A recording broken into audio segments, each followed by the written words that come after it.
Hello friends. तो आज हम बात करेंगे एक कोरियन सुपरनैचुरल थ्रिलर मूवी जिसका नाम है डार्क नन्स, जिसे 2025 में रिलीज किया। ये मूवी 2015 की हिट फिल्म द प्रीस्ट का स्पिन ऑफ है, मतलब उसी यूनिवर्स में सेट है। लेकिन इस बार कहानी उन दो नन्स के अराउंड घूमती है जो एक छोटे लड़के को बचाने के लिए अंधेरे के खिलाफ लड़ती हैं। तो दोस्तों, सीट बेल्ट बांध लो, लाइट्स ऑफ कर दो, क्योंकि आज हम घुसने वाले हैं एक डार्क स्पिरिचुअल वर्ल्ड में जहाँ फेथ और फियर दोनों टकराते हैं। तो चलिए शुरू करते हैं इस मूवी का एक्सप्लेनेशन। मूवी की शुरुआत होती है सिस्टर यूनिया एक नन को दिखाते हुए। वो एक अजीब से घर के अंदर जाती है। वहाँ उसे एक औरत मिलती है जो कि बहुत परेशान लग रही होती है। सिस्टर यूनिया जैसे ही अंदर जाती है तो देखती है एक प्रिस्ट दीवार से सट कर खड़ा हुआ है और उसके कंधे पर तलवार घुसी हुई है और उसका असिस्टेंट उसकी मदद करने की कोशिश कर रहा है और व्हीलचेयर पे एक लड़के को बांध कर रखा है जिसका नाम ही जॉन है। उसे एक आत्मा ने पोजेस कर लिया है, जिसे छुड़ाने के लिए वो प्रिस्ट और उसका असिस्टेंट आए हुए थे, मगर वो दोनों फेल हो जाते हैं और वो उन दोनों पर भारी पड़ जाता है। इसी वजह से सिस्टर यूनिया उनकी मदद करने आई हुई थी। तभी हम देखते हैं एक पिग को बांध कर रखा है ताकि जब आत्मा को बाहर निकाले तो उस पिग के अंदर ट्रांसफर कर सके, और उस पिग को ले जाकर नदी में बहा देना पड़ता है, तभी वो आत्मा अपनी असली जगह में यानी हेल में पहुंच जाती है। और इसे द प्रीस्ट मूवी में अच्छी तरह से दिखाया गया है। खैर, तभी सिस्टर यूनिया उस लड़के के ऊपर होली वाटर डालती है और उस असिस्टेंट को बेल बजाते हुए मंत्र प्रचार करने कहती है और खुद भी मंत्र प्रचार करने लग जाती है। ऐसा बहुत कम होता है क्योंकि ज़्यादातर एक्सोर्सिज्म सिर्फ प्रीस्ट लोगों को ही अलाउ किया जाता है, नन को इसकी परमिशन नहीं मिलती है। सिस्टर यूनिया जैसे जैसे मंत्र प्रचार करने लगती है, हीजोन को बहुत तकलीफ होने लगती है और उसके कान में से खून निकलने लगता है। तभी हीजोन के अंदर का भूत यूनिया को मूव करने लगता है, उसे सताने लगता है। अगर सिस्टर यूनिया डरती नहीं, ये मंत्र प्रचार करना कंटिन्यू कर सकती है और उससे उसका नाम पूछती है। उससे बात करने पर पता चलता है उसके अंदर एक आत्मा नहीं, बहुत सारे आत्माएं हैं। तभी उनमें से एक ताकतवर आत्मा उससे कहती है, तुम लोगों ने यानी प्रीस्ट लोगों ने हमारे बहुत से भाइयों को हेल भेजा है। और सिस्टर यूनिया को कहता है, तुम आने वाला समर नहीं देख पाओगी, तुम जलकर मर जाओगी। एक तरह से वो सिस्टर यूनिया को धमका रहा था और वो ये भी कहता है वो सारे इंसानों को तड़पा तड़पा कर मार देगा। इतना कहते ही वो बेहोश हो जाता है। अभी के लिए वो बस शांत हुआ था, यानी वो अब भी जीहोन के शरीर के अंदर था। फिर सीन शिफ्ट होता है और हम देखते हैं हीजॉन एक हॉस्पिटल में है और वो चर्च का ही हॉस्पिटल है। उसको फादर पाओला इलाज कर रहे होते हैं। फादर पाओला भूत प्रेतों में विश्वास नहीं रखते हैं। वो कहते हैं पोजीशन जैसा कुछ भी नहीं होता। जब लोग मल्टी पर्सनैलिटी या पर्सनैलिटी डिसऑर्डर से जूझते हैं, उन्हें इलाज से ठीक किया जाता है, ना कि एग्जॉर्सिज्म करके। और उनकी असिस्टेंट मिकेला भी यही मानती है और वो उन मरीजों का इलाज करने में मदद करती है। तभी फादर पाओला जीहोन की माँ को समझाते हैं उनका बेटा बीमार है और वो उसका इलाज कर देंगे। जीहोन की माँ कहती है वो बहुत बार उसका इलाज करा चुकी है और वो बहुत दिनों से उस डीमन के कब्जे में है और वो अपने आप को ख़त्म करने की कोशिश भी कर चुका है। और तभी जगह से थक हार कर चर्च पर आई हुई थी और फादर एंड्रिया एग्जॉर्सिज्म परफॉर्म कर रहे थे और वो फेल हो गए। तभी वहाँ सिस्टर यूनिया आके एग्जॉर्सिज्म को पूरा किया है। ये सुनकर फादर पावला हैरान हो जाते हैं, शॉक हो जाते हैं, क्योंकि एग्जॉर्सिज्म सिर्फ प्रीस्ट लोग ही कर सकते हैं और नन को इसकी इजाज़त नहीं होती। और दूसरी तरफ यूनिया को चर्च के हेड मेंबर्स उसका क्रिटिसाइज कर रहे होते हैं। तभी वो कहती है हीजॉन की तभी वो कहती है हीजॉन को हेल्प की एग्जॉर्सिज्म की बहुत ज़रूरत है। हो सके तो हमें रोम से फादर किम और फादर चॉय को बुला लेना चाहिए। मगर कोई भी उसकी बात नहीं मानता और वो गुस्सा होकर वहाँ से चले जाती है और वो फादर एंड्रिया से मिलती है। वो उनसे जियोन की पिछली सेशंस के सभी रिकॉर्ड्स और उसके द्वारा किए गए ड्राइंग्स को ले लेती है। तभी फादर एंड्रिया बताते हैं जियोन का केस बहुत पेचीदा है और उसे समझना बहुत ही मुश्किल है। पहले भी इसी तरह एक केस आया था, मगर उसके सभी रिकॉर्ड्स को मिटा दिया गया है। यहाँ पर प्रीस्ट मूवी के बारे में बताया जा रहा है। यूनिया सारे रिकॉर्ड्स लेकर जा रही होती है।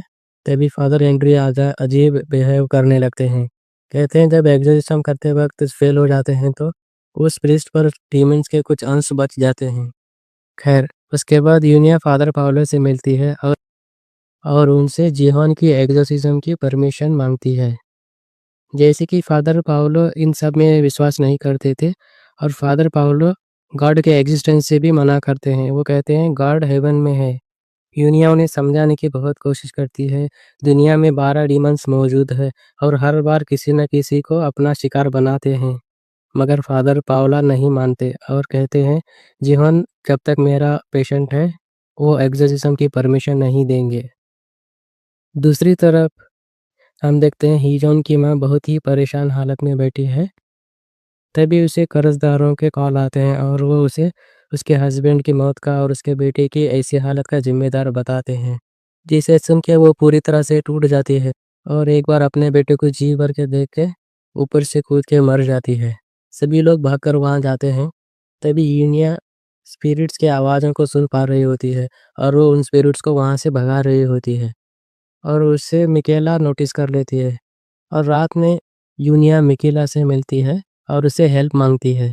तभी वो बताती है उसकी उसकी खासियत है वो डीमंस की आवाज़ को सुन सकती है और वो मिकेला से पूछती है तुम्हारी खासियत क्या है?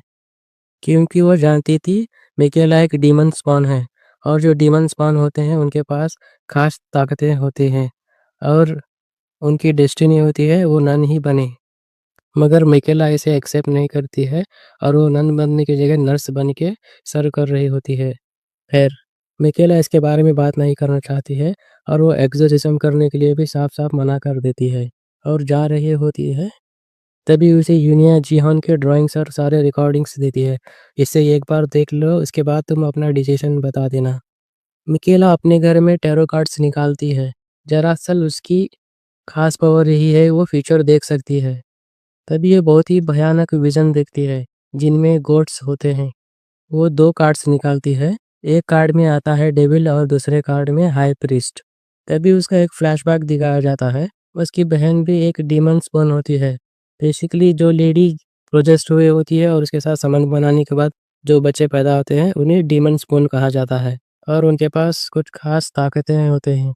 उस डीमन से कुछ खास पावर मिले हुए होते हैं। खैर उसकी बहन भी पोजेस्ड होके अपने आप को ख़त्म कर लेती है और उसकी लाश मिकेला को हर दिन नाइटमेयर बनकर सताती है। तभी उसे एक सपना आता है और वो डर कर उठ जाती है। तभी उसको यूनिया का कॉल आता है और वो पूछती है जो सपना देखा है मैं जानती हूँ, क्योंकि वो डीमन को आवाज़ें सुन सकती है इसीलिए उसे पता चल जाता है। दूसरे दिन यूनिया और मिकेल हीजॉन को लेकर हाइवान के पास जाते हैं, जो कि पहले एक नन हुआ करती थी लेकिन अब वो एक शेमन बन गई है और बहुत ही स्किल्ड भी है। हीजोन का वाटर रिचुअल करने की तैयारी करते हैं। तभी वो वाटर रिचुअल परफॉर्म कर रहे होते हैं। हीजोन पानी के अंदर जाने से मना करता है जिसके चलते रिचुअल टूट जाता है। जितने भी जानवर इस रिचुअल के लिए लाए गए थे सब के सब मारे जाते हैं। हाइवान इससे बहुत ज़्यादा परेशान हो जाती है। हाइवान सेंस करती है यूनिया को कैंसर है और वो उसे हॉस्पिटल जाने की सजेशन देती है। दूसरी तरफ फादर पाओला को पता चलता है और वो बहुत ज़्यादा नाराज़ हो जाते हैं। वो मिकेला से कहते हैं जिहोन तुम्हारी तरह ही बीमार है। जब तुम्हें 15 साल पहले यहाँ लाया गया था तुम भी अजीब पेंटिंग्स किया करती थी। अजीब विजन तुम्हें आया करते थे। अगर आप देखो तुम पूरी तरह से ठीक हो गई हो। तुम्हें कोई विजन नहीं आते। इसी तरह वो भी ठीक हो जाएगा, उसका हम इलाज करेंगे। तभी वो फादर से कहती है उसे वो विजन अभी भी आते हैं, जो कि बहुत शॉकिंग लगता है। मिकेला जैसे ही बाहर आती है एक औरत उसके पास आकर उसका हाथ पकड़कर कहती है तुमने जो कुछ भी मेरे लिए किया उसके लिए बहुत बहुत शुक्रिया। मैं अब मेरे बेटे के पास जा रही हूँ और इतना कहते ही वो गायब हो जाती है। उसी वक्त मिकेला उसके वार्ड में जाती है। जाते ही पता चलता है वो औरत अभी जस्ट मर गई है, यानी कि उसकी आत्मा उसके साथ बात कर रही थी। फिर उसे स्पिरिट हॉन्ट करना शुरू कर देते हैं और वो यूनिया को बुलाती है और कहती है हमें जिहान को बचाना होगा, क्योंकि वो अब समझ गई थी ये सब सच में हो रहा है। और वो दोनों कॉन्वेंट जा तभी वो देखते हैं बहुत सारे जानवर मरे पड़े हैं और उनके सर कटे हुए हैं और वो कॉन्वेंट के अंदर जाते हैं। फादर पाओला जिहान को अंदर बंद कर रखे हुए थे, क्योंकि वो अब पूरी तरह से पोजेस्ड हो चुका था और उसको संभालना बहुत ही मुश्किल हो रहा था। कहीं न कहीं अब फादर को भी यकीन हो चुका था। जैसे ही तीनों लोग अंदर जाते हैं, जिहान के अंदर का डीमन तीनों को धमकाने लगता है।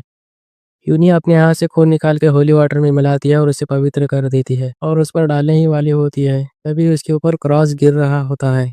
यूनिया जाकर जिहान को बचाती है, मगर वो उल्टा उस पर ही हमला करता है। वो यूनिया और पाउलो का गला दबा रहा होता है। तभी मिकेला बिना कोई वक्त गंवाए उस होली वाटर को उसके ऊपर डाल देती है।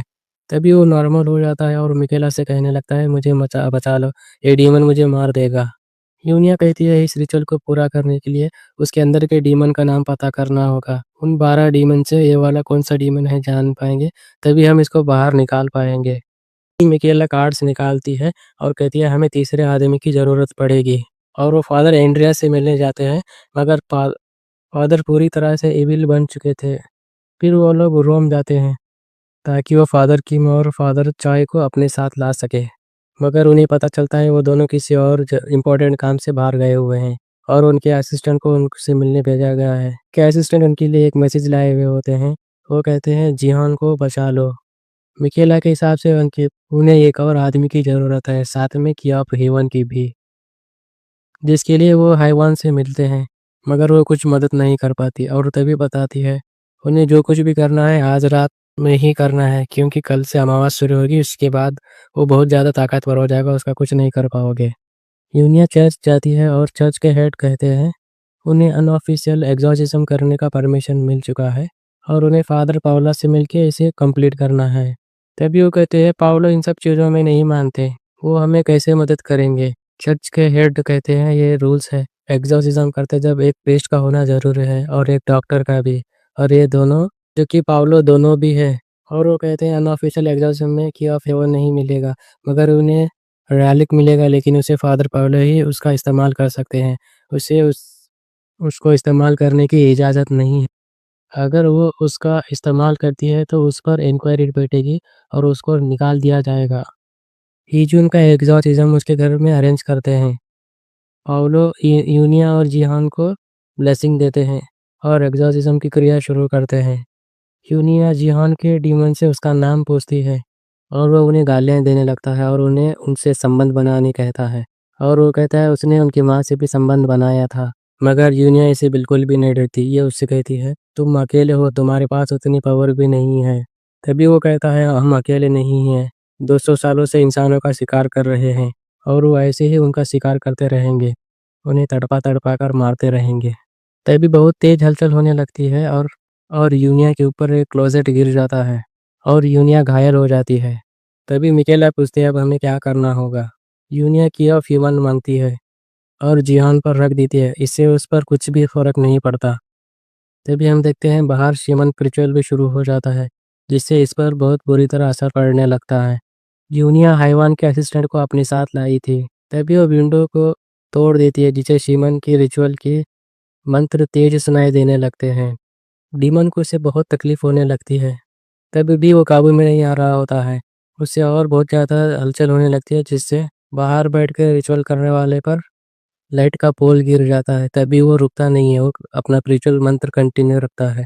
यूनिया उस डीमन को एक ऑफर देती है, वो उसे अपनी कोख में रखेगी, वो बस अपना नाम बताए। तभी वो अपना नाम बताता है, हेमिगल। जैसे कि उसे अब नाम पता चल गया था, यूनिया उसे कमांड देती है वो जिहोन का शरीर छोड़ दे। तभी बहुत तेज तेज हलचल होने लगती है, जिसके चलते आग लग जाती है और जिहान ठीक हो जाता है। यूनिया मिकेल से कहती है जिहान को ले जाए और यहाँ से बाहर जाते ही चर्च में जाके 3 बार बेल बजाए। तभी मिकेला पूछती है तुम क्यों नहीं चलोगी? तभी वो अपने पेट पर हाथ रखकर इशारा करती है, यानी वो अपने आप को सेक्रीफाई कर चुकी थी। मिकेला और हाइवन का असिस्टेंट जिहान को लेकर चले जाते हैं, मगर उनको डीमन रोकने लगता है। बहुत सारे चू बहुत सारे चूहे रोड पर आ जाते हैं और पूरा रोड जाम हो जाता है। किसी भी तरह वहाँ से निकल के मिकेला चर्च पहुँचती है और 3 बार बेल बजा देती है। बेल की आवाज़ सुनकर यूनिया अपने आप को आग के हवाले कर देती है। जी-होन पूरी तरह से ठीक हो जाता है, मगर यूनिया के मौत से मिकेल बहुत ज़्यादा परेशान हो जाती है। कुछ दिन बीत जाते हैं, फादर चाय मिकेला को अपनी असिस्टेंट बना लेते हैं। यहीं पर ये मूवी ख़त्म हो जाती है। अगर आपको ये वीडियो पसंद आए तो प्लीज़ चैनल को सब्सक्राइब कीजिए और अपने दोस्तों के साथ भी ज़रूर शेयर कीजिए। मैं फिर मिलता हूँ आपसे अगले किसी और वीडियो के एक्सप्लेनेशन में। Till then bye.